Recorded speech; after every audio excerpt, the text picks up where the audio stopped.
Comenzamos el segundo programa de Apretando Tuercas que tenemos con el principal político de la isla de Lanzarote que preside el Cabildo Insular.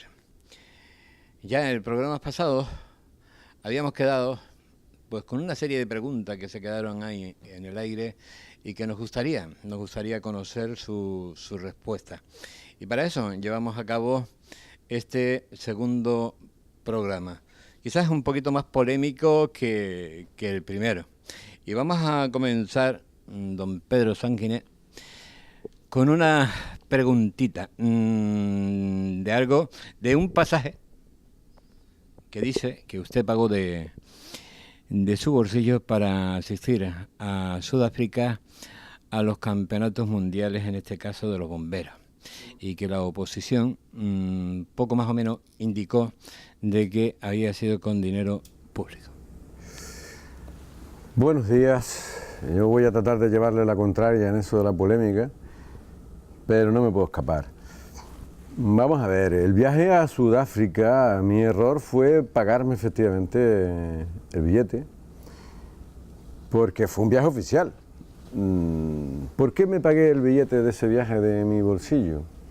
Porque a ese viaje iba a asistir el consejero del área, el doctor Sosa, pero los bomberos insistieron, y lo puedo decir porque es verdad, en que a ellos les gustaría que, así como iba pues, el diputado de Valencia, creo que habían algunos de Baleares, acompañando a sus cuerpos de bomberos y autoridades de muchos países, ahí estaba Estados Unidos, Brasil, en fin, muchos países de Centro y Sudamérica y de toda Europa y África, con responsables públicos, que yo les acompañase.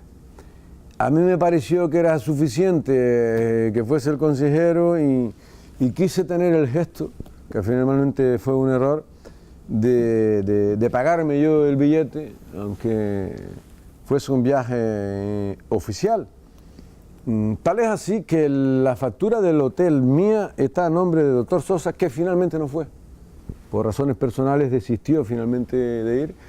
Y eso es lo que aquí ha ocurrido, nada más. Yo fui a un viaje oficial a acompañar a un campeonato del mundo, al cuerpo de excarcelación y de rescate de accidentados en carretera de los bomberos de Lanzarote, que habían quedado por tercer año consecutivo campeones de España de esta modalidad, porque ellos me lo pidieron y lejos de obtener algún reconocimiento al gesto de pagarme el billete, a pesar de eso, al final fue el gran error. Si hubiese sido un viaje oficial al uso, pues me hubiesen pagado no solamente el billete, sino la estancia y las dietas, que sí que me las pagarán, supongo, como a cualquier consejero cuando va a cualquier viaje oficial, acompañando o no a cualquier gestión, acto o evento, como es el caso, a otros trabajadores de la institución, ¿no?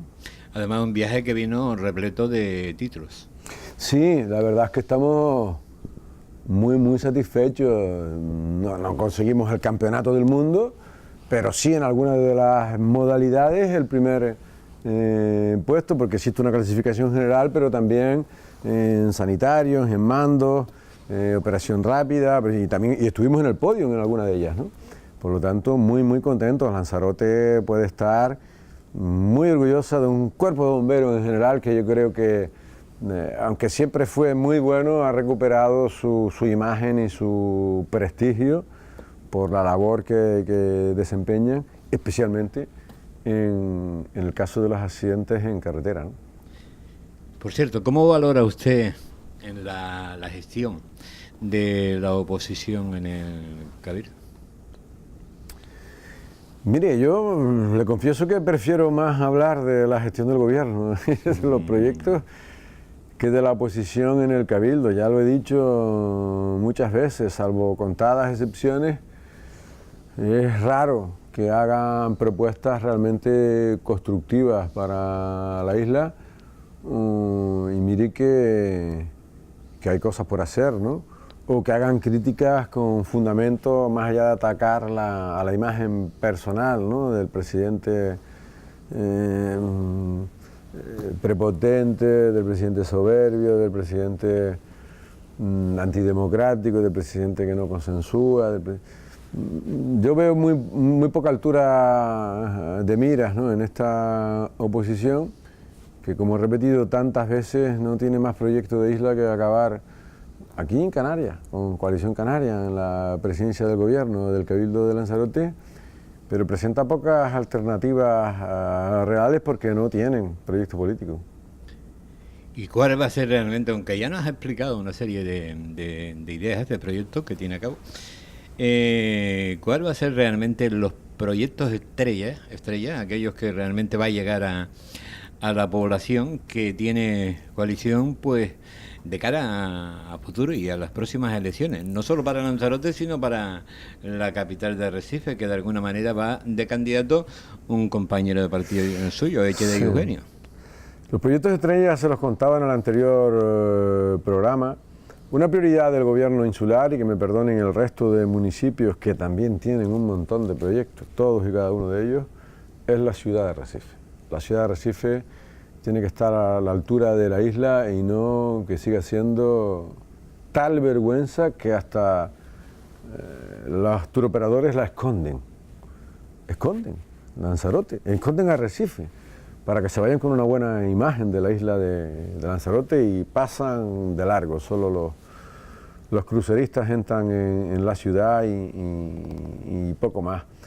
Por lo tanto, debe ser, tanto para el gobierno, para nuestros diputados, para el candidato a Arrecife, para Osvaldo, para Echede, para Pedro Sanginés y sus respectivos equipos, el tridente, tiene que funcionar pensando en Lanzarote en general, pero en Arrecife en particular, para que esté a la altura de lo que merece Lanzarote, de su capital, y merece la capital de la reserva de la biosfera de Lanzarote.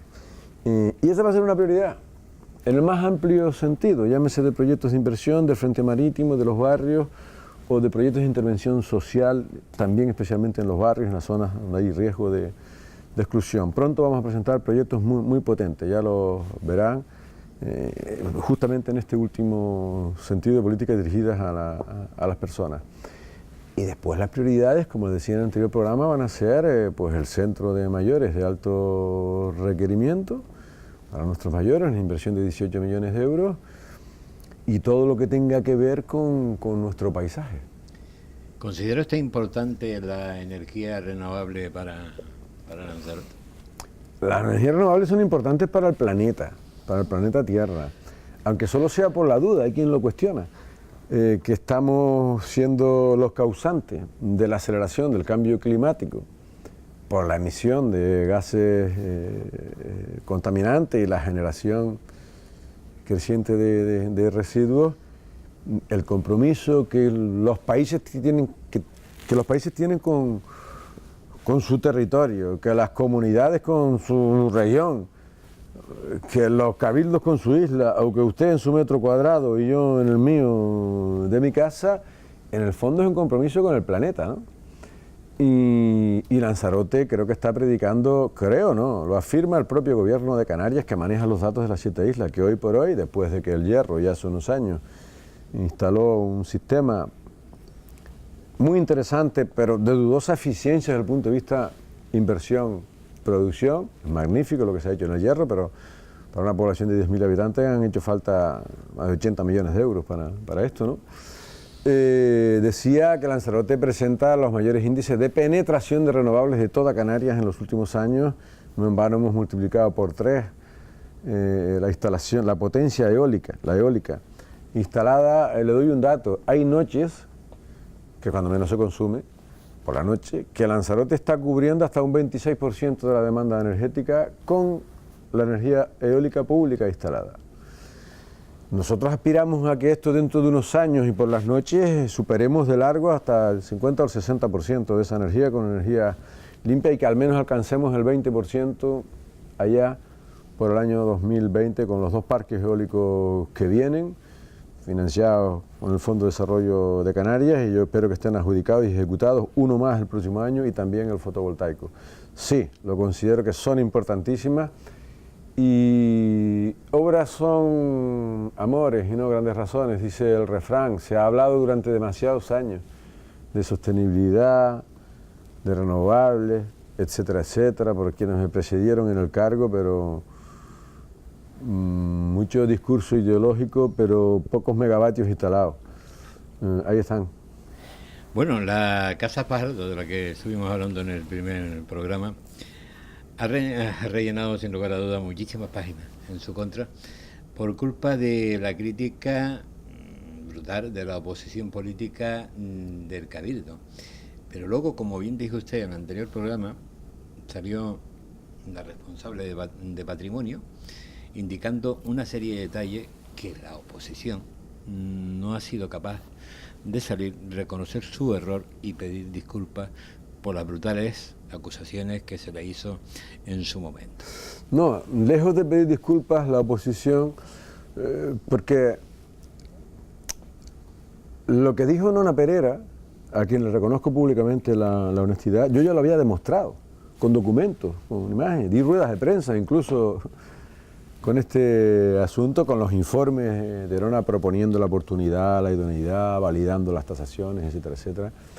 Hasta que ella no habló, esto no fue entendido.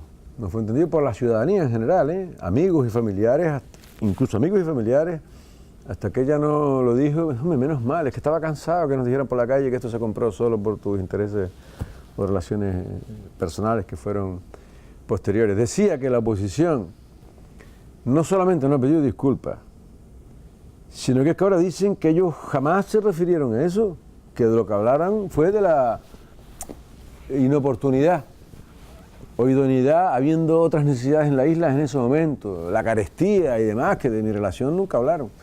Bueno, yo prefiero quedarme con que ya está abierta 2 salas del museo, que hemos hecho justicia con una deuda histórica que tiene todo pueblo con su pasado, de manera parcial, es verdad, porque solo están abiertas 2 naves y queda lo más bonito, que es el edificio central de una casa, por otra parte, desde un punto de vista arquitectónico extraordinaria, con unos sótanos, con unas aljibes de arco inmensas que van a formar parte de la exposición museística, con un patio en la parte trasera que ofrece otras muchas oportunidades.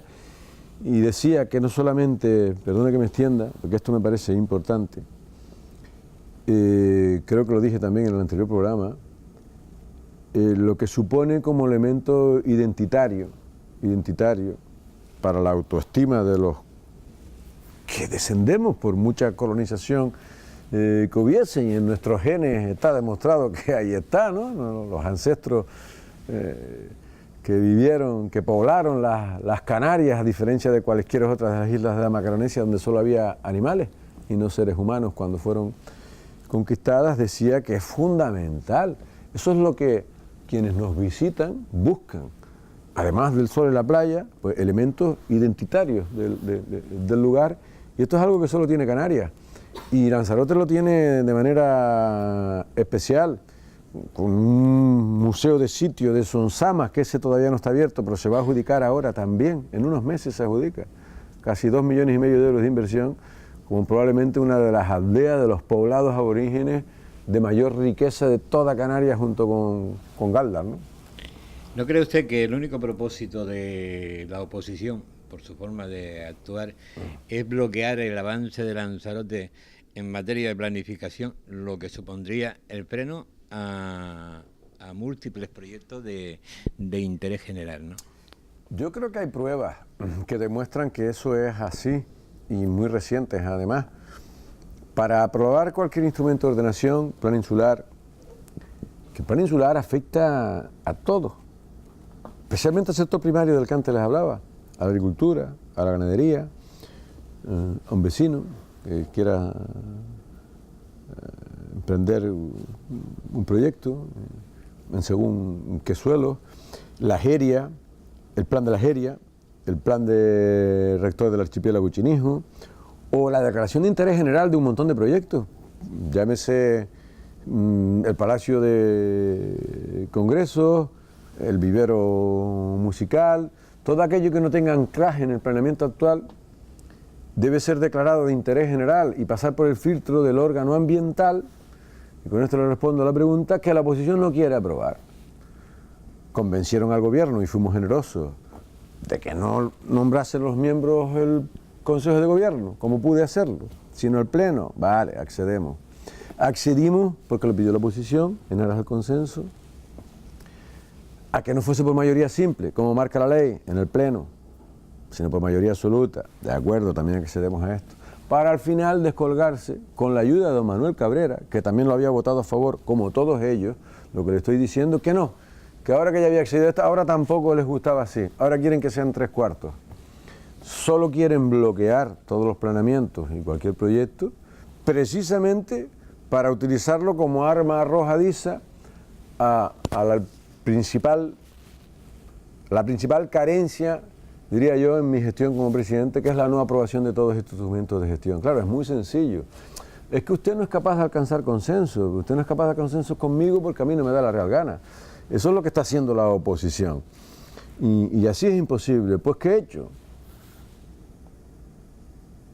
Pues un ejercicio de generosidad, yo diría que insuperable, en la medida en que lo que les he dicho es, muy bien, ahora el órgano y los miembros lo van a proponer ustedes. Y yo se lo voy a aprobar, si son capaces de traer a 5 personas. Si lo traen, me tendré que tragar las palabras, y ojalá me equivoque, porque entonces no quieren bloquear. Y el gobierno tendrá que tener el gesto y responder al compromiso de esa aprobación. Y si no lo traen, como con toda probabilidad va a ocurrir, será la prueba palmaria, no es una opinión, palmaria, de que ni hacen ni dejan hacer. ¿Y cómo entiende usted esa forma extraña de actuar que tiene don Manuel Cabrera, miembro del PES? Bueno, no es ya la primera vez que muestra una actitud más que díscola con el gobierno, ya lo abandonó, cumpliendo por exigir, ¿no?, mantener una vicepresidencia primaria que se había comprometido a abandonar en cuanto se incorporase el Partido Popular, cosa que ocurrió y que finalmente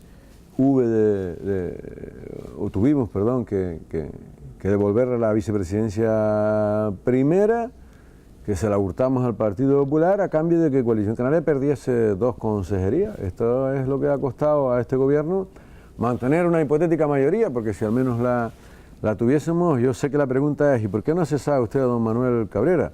Pues mire, yo he invitado, por ejemplo, a don Marcos Vergás, que ha votado en contra no solamente de esto, sino de casi todo, como el PSOE cuando estaba en la oposición, a que mantuviese las responsabilidades en política territorial, aun siendo un miembro de la oposición, porque cuando uno está en minoría, tiene que ser consciente, lejos de toda esa soberbia, esa prepotencia, esa actitud dictatorial de la que se me tacha, uno es consciente de que para gobernar determinadas cuestiones, otras no porque se deciden en el Consejo de Gobierno, requieren de mayoría, y no me sobra nadie cuando tengo 11 o 12, pero uno está con la oposición, ni me sobra ese, ni me sobra cualesquiera. También he invitado a don Benjamín de Ciudadanos a incorporarse al gobierno, porque tengo que sacar adelante unos presupuestos y un planeamiento, y sé que necesito 12 consejeros para eso. Bien es verdad que todo tiene un límite y que antes o después, si no es útil absolutamente para nada,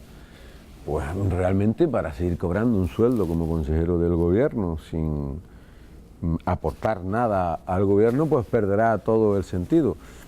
Lo cierto es que a pesar de todas las decisiones en contra del gobierno, la única que hasta la fecha ha tenido verdadera trascendencia o la está teniendo es esta del órgano ambiental y del planeamiento. ¿Teme usted a Loli Corujo como candidata en las próximas elecciones del 2019? No, yo no temo a nadie como candidato, no porque sea muy valiente ni más valiente que nadie, sino porque no se puede gobernar con miedos ni con temores. Al contrario, me parece una magnífica oportunidad de que la ciudadanía valore quién merece seguir al frente de la institución o, en su contrario, tomar el relevo. Llámese Loli Corujo, llámese cualesquiera otro de los candidatos, y que el Partido Socialista ponga a la que considera, entiendo yo, su primera espada a medir esto frente a quien le habla en representación de Coalición Canaria, me parece una magnífica oportunidad, entre otras cosas, porque doña Loli Corujo representa, bajo mi punto de vista, lo peor de un partido socialista con una gran implantación en la isla y que es necesario para construir islas. Pero ha demostrado ya en demasiadas ocasiones, no a mí, a don David de la Hoz, a Mitalia Machín, a toda la organización, que no es una persona de fiar, que se marchó de un gobierno en las pasadas elecciones, en las anteriores, en las primeras, en las que accedí a la presidencia, porque no pusimos la indemnización de la Cueva de los Verdes en los presupuestos, fue el pretexto. Volvieron al gobierno en la legislatura siguiente y aprobaron los presupuestos sin la sentencia. Es decir, no ha demostrado nunca criterio ni rigor. Tardó 9 o 10 meses en entrar al gobierno.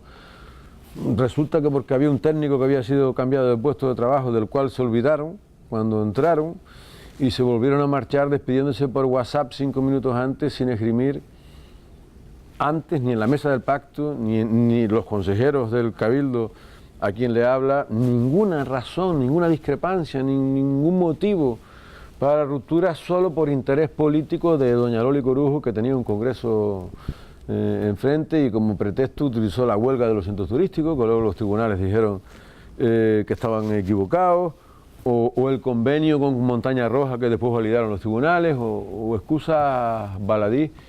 Desgraciadamente el Partido Socialista con esta dirección no es un partido de fiar, ¿no? Y lo ha demostrado a lo largo de los últimos años. No solamente no lo temo, sino que me parece una oportunidad, como antes les dije. ¿Se siente usted de alguna manera perseguido y acosado por algún medio de información en particular en nuestra isla de Lanzarote? No me siento, lo soy. Soy objeto. No sé si usted sabe que el Cabildo tiene contratada una agencia, Metrópolis, que le haga publicidad, que nos pasa los impactos positivos y negativos de casi 20 medios de comunicación y los tiempos que dedican a unos y a otros.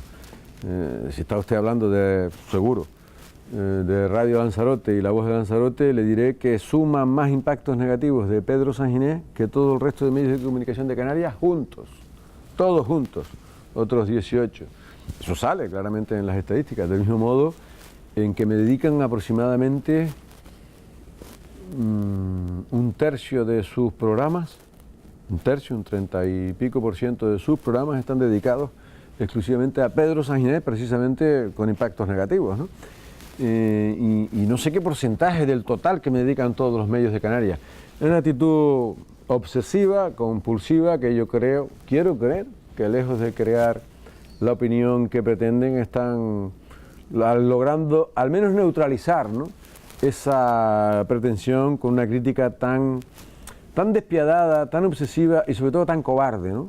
Tan cobarde porque jamás se han atrevido en 8 años a contrastar, y no porque yo les vete, aunque lo dicen en sus medios, sino porque no se atreven o no quieren, o sencillamente me vetan en sus medios de comunicación para responderles de viva voz a tanta crítica despiadada, obsesiva, todo porque perdieron las prebendas que don Carlos Espino, al frente del Partido Socialista, les otorgó durante años a ese medio de comunicación al que siempre ha interesado más el dinero que la información. Esto lo he dicho muchas veces, no es nuevo.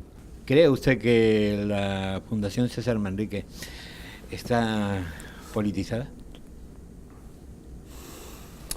Mire, yo es que no me apetece hablar de la Fundación César Manrique, aunque la Fundación César Manrique no sería nuevo que en cada una de las campañas electorales se ha descolgado entrando en campaña, atacando al proyecto político que represento y alineándose con quienes ellos entienden que les resultan más afines, y no creo que en esta ocasión vaya a ser distinta. No sé si con eso le respondo a su pregunta. Sí, lo que pasa es que el ciudadano de a pie, dejo de ser tonto, viene entendiendo desde hace muchos años de que los miembros de la Fundación César Manrique pretende de alguna manera marcar las directrices de gobierno de los distintos organismos oficiales. Yo no sé si usted tiene el mismo pensamiento que el resto del pueblo, pero así lo consideran los ciudadanos.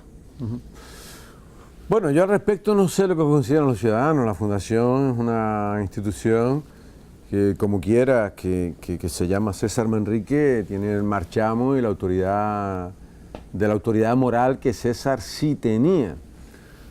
Ocurre que a la dirección de la Fundación César Manrique no se somete al refrendo de los ciudadanos, lo haga bien o fatal.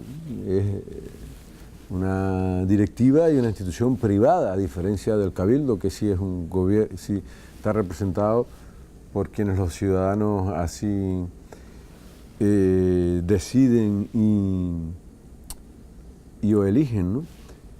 De verdad, no me apetece en exceso profundizar, ni sé muy bien por dónde vienen los tiros de la pregunta. Desde luego, a los gobiernos que yo he tenido el honor de presidir no le marca, escuchamos a todos, pero no le marca la agenda ni el empresariado de esta isla, ni la Fundación César Manrique. Si lo dice usted, como intuyo, por el centenario de César Manrique, ya le dije en el anterior programa que nosotros no elegimos ni la fecha de nacimiento de César ni el periodo electoral, y el periodo electoral es en mayo porque así lo decidió Pedro Sánchez, y el nacimiento de César en abril. El homenaje va a ser en todo el año. A nosotros nos gustaría que fuese con el concurso de la Fundación César Manrique, pero va a ser con o sin la Fundación César Manrique, si así ellos lo han decidido. Son demasiados ya los gestos. Mire, Carlos Meca, actual cabeza de lista de Podemos, trabajador durante muchos años de la Fundación César Manrique, era el representante en el Consejo de Administración. Esto es algo que no he contado. El representante en el Consejo de Administración de los centros turísticos de la Fundación César Manrique, que tiene un sitio, porque así se decidió, siendo yo presidente y consejero de los centros turísticos en su Consejo de Administración del ente público que lo gestiona, abandona, por decisión de la Fundación, el Consejo de Administración de los centros turísticos justo en los días en que se promueve la moción de censura a Manuela de Armas, que fue la que me llevó a la presidencia. Aquel fue el primero de los gestos de animadversión, entiendo yo, hacia esta presidencia, y ya estoy acostumbrado. Yo profeso mucho respeto a César Manrique, como todo Lanzarote, a su mensaje y a su obra, pero César Manrique ya no está con nosotros, y por lo tanto su voluntad y su moral, que eran inherentes a él, aunque algunos lo pretenden, nadie se la puede arrogar, ni es patrimonio de nadie, en exclusiva, de ninguna persona, de ningún organismo, ni de ninguna fundación. Claro, se lo decía por una cosa, porque la Fundación tendría que entender de que César Manrique, como bien dijo usted en el anterior programa y en este, es patrimonio de todos los lanzaroteños. Pero además la Fundación tiene que entender que César Manrique se forma, se desarrolla y crece en nuestra isla de Lanzarote gracias a un presidente del Cabildo, que en su momento se llamó Pepín Ramírez, que puso a disposición de César este lienzo que es la isla de Lanzarote, para que pudiera desarrollar todo su arte. Entonces yo creo que no le será tan difícil entender a la Fundación de que el Cabildo no necesita de autorizaciones previas de ninguna fundación para poder desarrollar y celebrar un centenario más que merecido de aquella persona que quiere todos los lanzaroteños. Mire, pues parece que no lo entiende, ¿no? El Cabildo, lo único que hizo cuando se encontró con un comunicado de la Fundación extraordinariamente agresivo contra el gobierno del Cabildo Insular, fue anunciar que iba a homenajear a César. Y además que iba a abrir unas líneas para preguntar a la gente cómo entendían que se debería manejar. 3 líneas con unas partidas económicas, cuyos proyectos aspirábamos y todavía aspiramos a que sean seleccionados por la Fundación César Manrique y el propio Cabildo. Eso fue lo único que hicimos público y fue suficiente para que se agrediera de la manera en que se hizo a las pretensiones del gobierno. Yo puedo admitir y así se lo he hecho saber por escrito al presidente de la Fundación, hombre, que tal vez en la secuencia pudimos habérselo trasladado antes de hacerlo público. Pudiera ser, en aras a limar asperezas y a tratar de contar con ellos, al menos en algún acto central, compartir calendarios, etcétera. Con lo que nos estamos encontrando es con que pareciera que se pretende justamente lo contrario de lo que se dice pretender, que es el conflicto, con motivo del centenario. Porque yo puedo admitir esto, hombre, de ahí a que necesitamos autorización, permiso, visto bueno de nadie, un gobierno insular, legítimo, soberano, propietario de la principal obra espacial de César, mecenas de su obra, de nadie para hacer un homenaje, que es nuestra obligación. Estoy convencido de que la crítica despiadada, además, nos habría caído si realmente no hiciésemos nada, ¿no? Por lo tanto, una cosa es que en la secuencia pudiéramos haber hecho las cosas de otra manera y otras necesitar autorización o permiso. Usted sabe una condición que se nos pone, tanto por parte de la oposición como por parte de la Fundación César Manrique, es que haya consenso con todas las formaciones, con todo lo que se vaya a hacer, que es casi como decir no hagan ustedes nada, porque a ver cómo es posible llegar a consensos con personajes como Carlos Meca, por poner un ejemplo en este cabildo, ni en esto ni en nada, ¿no? Y además le pongo un ejemplo, Avenida de Arrecife, tan aplaudida esa propuesta de cierre y de hacer allí no sé qué pintadas de César Manrique, con el aplauso de la Fundación César Manrique, pero con la oposición de toda la oposición en el Ayuntamiento de Arrecife. Quiero decir con esto que yo creo que hay una doble vara de medir en este sentido. La única diferencia entre el Ayuntamiento de Arrecife y el Cabildo, como yo le trasladé a su presidente, es que allí hay un gobierno de otro color, o allí no es exigible el consenso con la oposición, que además les consta que se opone a ese proyecto. Sin embargo, aquí nos piden que consensuemos absolutamente todo. Lo vamos a intentar, claro que sí, con los ayuntamientos, con las fuerzas políticas, con los colectivos sociales, con las ONG. El programa va a ser amplio, extenso y variado, y si podemos también con la Fundación César Manrique. Eso es nuestro deseo, ese habría sido el deseo de César, y eso es lo que a la altura de miras a un responsable público y a un presidente de una fundación le corresponderían, pero dos no se entienden si uno no quiere. Y tengo la impresión de que uno no quiere, y si uno no quiere, el Cabildo desde luego va a cumplir con su obligación. Bueno, tras esta respuesta, ahora queremos de alguna manera trasladarnos hasta un sitio que ha generado durante muchos años pues diferentes polémicas y proyectos. Y nos vamos a acercar hasta allí con el presidente del Cabildo, don Pedro de Sanguinet, hacia ese islote de la Fermina. Allí en el lugar nos explicará pues todo lujo de detalles, además de alguna que otra preguntas que nos ha quedado en el tintero.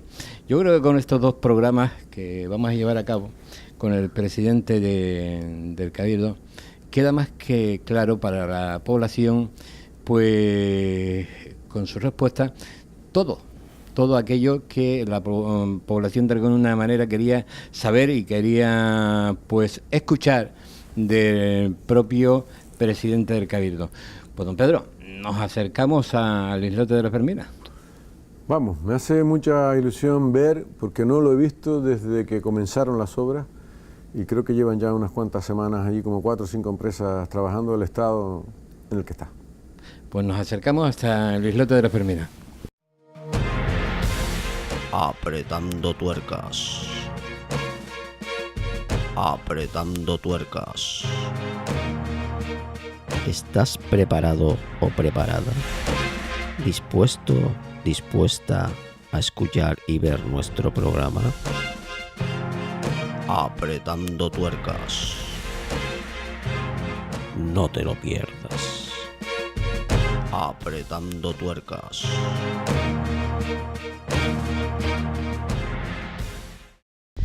Nos encontramos en el islote de la Fermina. Y quiero hacer una puntualización, es decir, se llama islote de la Fermina porque, por si lo desconoce nuestra audiencia, se llama islote de la Fermina porque en 1918 La comandancia de la Marina le entregó una Fermina de García este trozo de terreno para que hiciera un astillero. Era una armadora de aquellos viejos tiempos que hizo aquí un astillero, y a partir de ahí pues se pasó a llamar el islote de la Fermina. Realmente su nombre es el islote del Quebrado, que yo me acuerdo cuando joven, además, de que se le llegó a llamar el islote del amor por las visitas continuadas de muchísimas parejas. Este islote tiene muchísima historia. En este islote han habido obras y proyectos, muchos, que se han comenzado y se han finalizado, pero que nadie ha logrado ponerlo en marcha. En esta ocasión, el Cabildo ha retomado este trozo de islote porque quieren llevar aquí a cabo un proyecto que me imagino que pensarán pasará a los CAS, a los centros turísticos. ¿Cree usted realmente, don Pedro Sanguinés, que este proyecto al final se comenzará, se terminará y se pondrá en marcha? Este islote de la Fermina, como bien dice, propietaria además de muchas salinas, además de armadora en aquella época, y yo lo conocí como del amor, aunque su nombre sea el del Quebrado también. Siempre he dicho que representa el icono, ¿no?, del fracaso político de esta isla, porque resulta impensable que en una marina tan extraordinaria como tiene esta ciudad, como podemos ver a nuestras espaldas, que tenga la suerte de contar enfrente con este espacio tan extraordinariamente privilegiado, no se explica cómo es posible que a estas alturas del siglo, en una comunidad que pertenece a Europa, este espacio no haya sido puesto al servicio y disfrute de la ciudadanía, con un proyecto que comenzó hace ya más de medio siglo, que yo lo conozco, justamente la edad que tengo, o casi medio siglo, que se comenzó el proyecto, y prácticamente nadie de la isla de Lanzarote conoce este lugar y este espacio en el que se invirtió en su día. Se terminó hace algo más de una década por parte del gobierno de Canarias, y por la retirada de la vigilancia se volvió a desmantelar por completo, ¿no? Y yo sé que la ciudadanía es normal que hasta que no lo vea, no lo crea, pero yo creo que esta vez con Echedei Eugenio al frente, no del ayuntamiento, que también lo estará, pero sí de los centros turísticos, que son quienes están acometiendo el proyecto de recuperación de este espacio, que tuvo también parte en su diseño con la Fundación. Bueno, tiene algunas reservas acerca del reconocimiento integral a la autoría de este proyecto por parte de César Manrique. Decía que va a haber la luz, con los centros turísticos al frente, con la garantía de gestión, de profesionalidad, que ha imprimido al ente público que lo gestiona José Juan Lorenzo, y con la dirección política de Echedei. Estoy convencido de que antes de las próximas elecciones, si no está al servicio público, desde luego estará prácticamente concluido, y será Echedei Eugenio, bien como consejero de los CAS, bien como alcalde, entonces, quienes lo ofrezcan. Y puede ser, si ha sido un icono del fracaso político de esta isla, un ejemplo de lo que podemos tener y ofrecemos a la ciudad de Recife como proyecto político. Coalición Canaria, que es el partido que represento, porque son muchas las asignaturas pendientes que Arrecife tiene, y esta es solo una de ellas. Usted parece ser que tiene muchísima confianza, lógicamente, en su compañero de partido, Echedei Eugenio, además porque lo ha acompañado a lo largo de esta legislatura como consejero de turismo del Cabildo. ¿Realmente usted considera que Echedei Eugenio va a lograr para Recife todos los propósitos que tiene en pensamiento Coalición Canaria? No, en absoluto. Engañaríamos a la gente si dijésemos que vamos a lograr todos los propósitos que tiene Echedei, que tiene Pedro, que pueda tener Osvaldo, cualquiera de los alcaldes, o un proyecto político. Todos casi siempre es imposible. Lo importante para empezar es tener proyectos, proyectos de isla, proyectos de ciudad. Y Coalición Canaria lo tiene. Ese proyecto de isla y de ciudad contempla muchas vertientes, no solo inversoras, sino también de acción social, pero del todo algo siempre se cae, se queda en el camino y algunas cosas no previstas también se ejecutan. Esto es la política. Lo importante, decía, es tener proyecto y ejecutar al menos un alto porcentaje de él. Creo que eso lo estamos haciendo. Y en este espacio en concreto, yo creo que además tienen un proyecto extraordinariamente interesante. Uno que cae de Maduro, que es su uso vinculado a los deportes náuticos de cualquier índole, llámese kayak, piragüismo, pádel, optimis, en fin, todo tipo de actividades náuticas de vela ligera, de vela latina y actividades deportivas.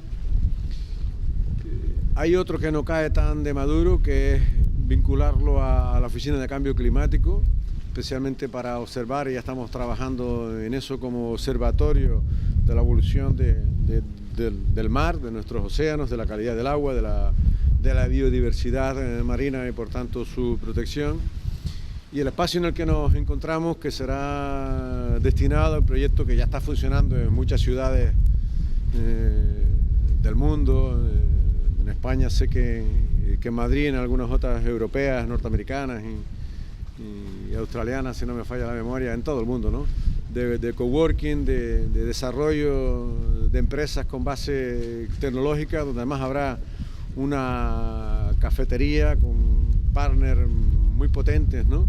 Me refiero a nivel tecnológico, como IBM, Telefónica, etcétera, etcétera, que yo creo que van a ser una garantía de que el espacio va a ser usado, va a ser utilizado y va a ser bien gestionado por el ente público Centros de Arte, Cultura y Turismo.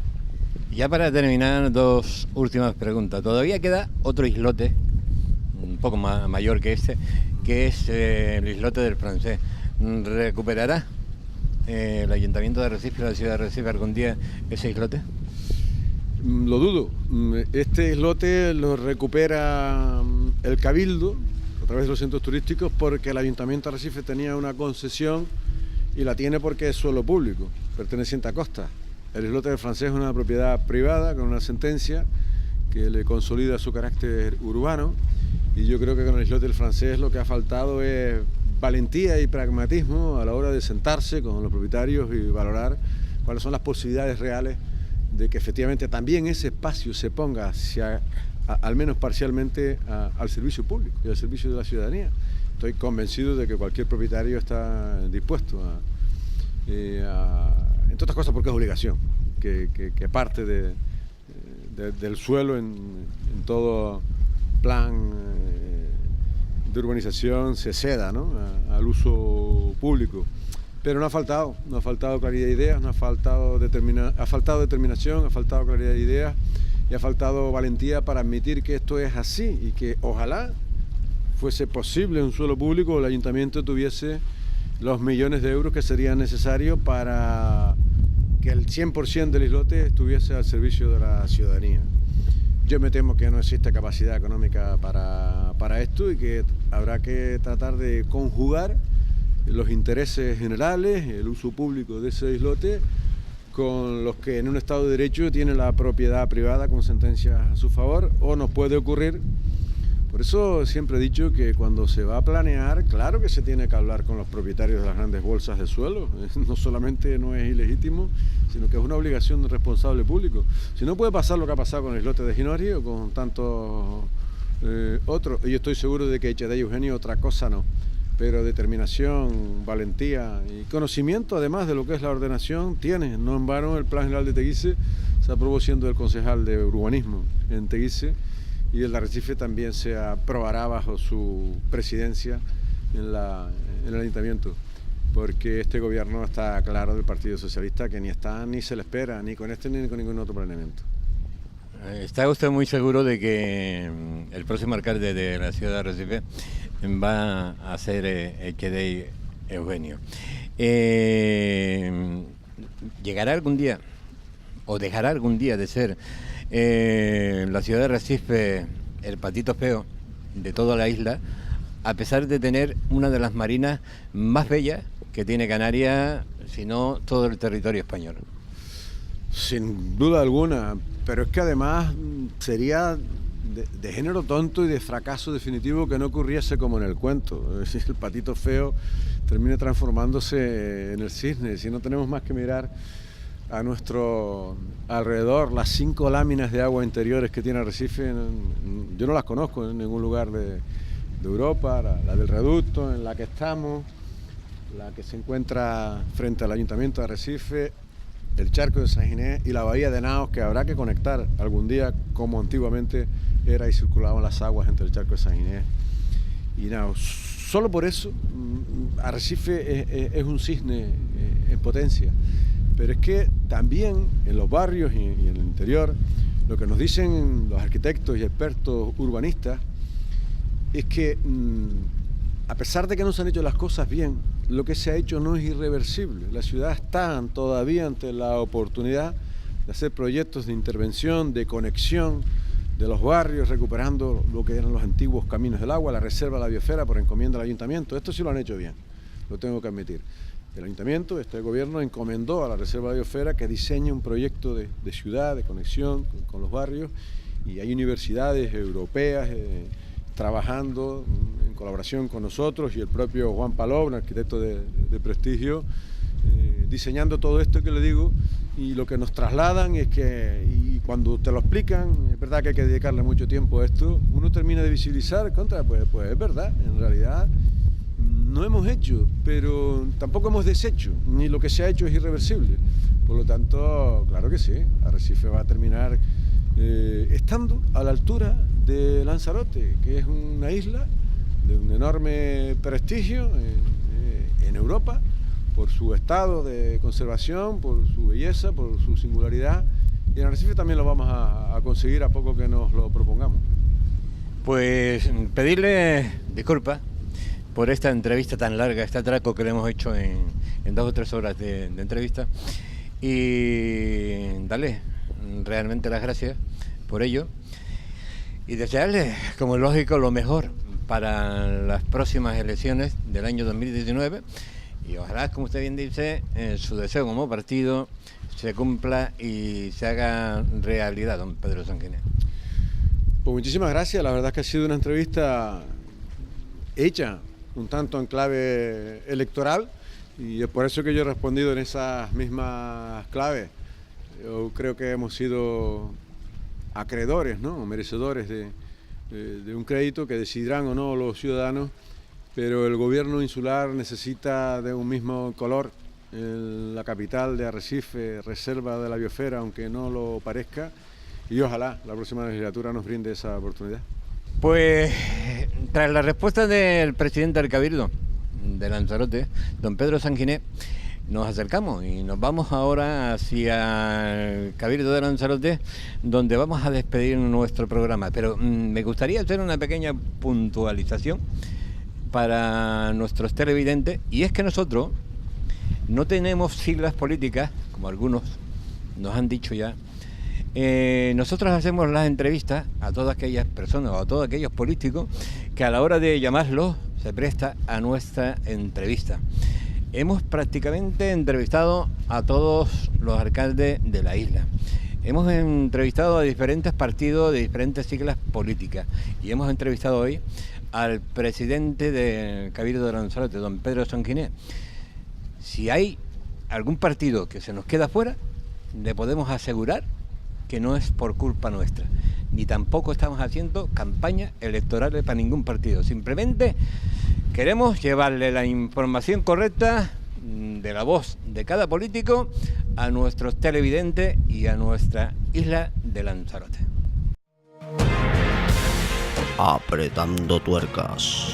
Tras haber estado en el islote y conocer en profundidad pues la información que nos ha generado el propio presidente del Cabildo, volvemos aquí al despacho presidencial del Cabildo de Lanzarote, desde el cual vamos a intentar despedir este programa, pero lo vamos a despedir no sin antes brindarle la posibilidad al presidente del Cabildo, los micrófonos del programa, ponerlo a su disposición, por si usted quiere, ya para ultimar, pues ofrecer la idea o los distintos proyectos que tiene usted de cara a la isla de Lanzarote en las próximas elecciones del 2019. Es decir, ponemos a su disposición estos micrófonos y usted le dice al pueblo de Lanzarote lo que usted le apetezca. Bueno, es muy complicado. Yo lo que le pido al pueblo de Lanzarote es que no se equivoquen en la elección, que echen la vista atrás de dónde estábamos hace 9 años en todo lo que es nuestro libro, ¿no? Y la memoria es frágil y siempre hay que repetirlo, cómo estaba el ciclo integral del agua, cómo estaban en la ruina los centros turísticos, cómo estaban a punto de disolverse la sociedad de promoción turística, una actividad que nos da de comer a todos, cómo el centro de tratamiento de residuos de Sonsama era una auténtica vergüenza tóxica para Lanzarote, cómo no había ningún plan inversor en la isla, y hoy ya vamos por el 7º plan de cooperación municipal, cómo se hablaba mucho de nuestro compromiso con el medio ambiente, con el planeta y con las renovables, pero no se invertía nada, y sobre todo que piensen en el futuro. Una vez resueltos todos estos grandes asuntos, no es que hayamos abandonado, pero sí vamos a fijarnos sobre todo en las personas, en nuestros mayores, en la escasez de vivienda, en seguir potenciando como hasta la fecha todas las políticas de empleo que nos han llevado a estar en el lugar de mayor desempleo de Europa, en el menor desempleo de Canarias. Ahí vamos a poner el acento en el patrimonio, en el paisaje insular, en la agricultura, en la ganadería, en nuestro sector primario, y en la gran cantidad de proyectos inversores que me llevarían a otro programa a resumir a lo largo y ancho de la geografía insular, especialmente en la ciudad de Arrecife. Les pido que estudien un poquito, nada más, qué ofrecen Coalición Canaria como proyecto político para Canarias, Lanzarote y especialmente su capital, y qué ofrecen otros. Pues estas son las palabras del presidente del Cabildo, don Pedro Sanguinet, futuro candidato a la presidencia por Coalición Canaria, a la presidencia de esta institución insular. Nosotros, decirle a los vecinos que simplemente tienen que echar la vista atrás, mirar a lo largo de estos años lo que han hecho los restantes partidos, y realmente le han ofrecido algún tipo de proyecto, trabajo e ideas para nuestros pueblos, mirar lo que se ha hecho desde el grupo de gobierno del Cabildo y tomen la determinación, y en mayo van y votan en las urnas. Decirles que lógicamente este es un partido canario que va a trabajar por y para los canarios. Ahora son ustedes los que tienen que decidir el próximo mes de mayo. Muchísimas gracias, don Pedro. Un placer.